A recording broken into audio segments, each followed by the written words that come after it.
பேடேனாலே நமக்கு சந்தோஷம் தான். ஈவினிங் ஷாப்பிங் போனோமா இல்லை சாப்பிட போனோமான்னு பார்க்கறதுக்கு முன்னாடி காலையில் எப்படி நான் சமைச்சிட்ருக்கேன்னு நீங்கள் பாருங்கள்.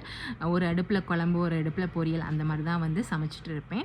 இன்றைக்கி லஞ்சுக்கு என்னென்ன செஞ்சுருக்கேன்னு பார்த்தீங்கன்னா, வெண்டைக்காய் பொரியல், மீன் மேரினேட் பண்ணியது இருந்துச்சு, அதை தான் வந்து வறுவல் பண்ணியிருக்கேன். ஒயிட் ரைஸ், தண்டங்கீரை பொரியல், தேங்காய் பூவெல்லாம் போட்டு தண்டங்கீரை பொரியல், அதுக்கப்புறம் வந்து மஞ்சள் பூசணிக்காய் சாம்பார். இதுதான் வந்து இன்றைக்கி மத்தியானத்துக்கு என்னோடய லஞ்சு.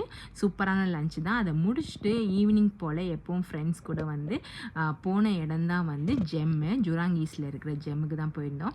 இங்கே வந்து மோஸ் பர்கர் தான் சாப்பிட போகலான்னு போயிருந்தோம். நமக்கு பிடிச்சதை நம்ம வந்து சூஸ் பண்ணிக்கலாம். சூஸ் பண்ணிவிட்டு பே பண்ணிவிட்டு போனோம்னா அவங்க வந்து நம்பர் கூப்பிட்டுட்டு நமக்கு வந்து சர்வ் பண்ணுவாங்க. அப்படியே நமக்கு சூப்பரான ப்ரான் பர்கர் எல்லாமே சாப்பிட்டுட்டு ஒரு ஹாப்பியான டேயாக வந்து எண்ட் பண்ணிவிட்டு வீட்டுக்கு வந்தாச்சு. என்னோடய டெய்லி வீடியோ பார்க்க மறக்காமல் சப்ஸ்கிரைப் பண்ணுங்கள். தேங்க்ஸ் ஃபார் வாட்சிங்.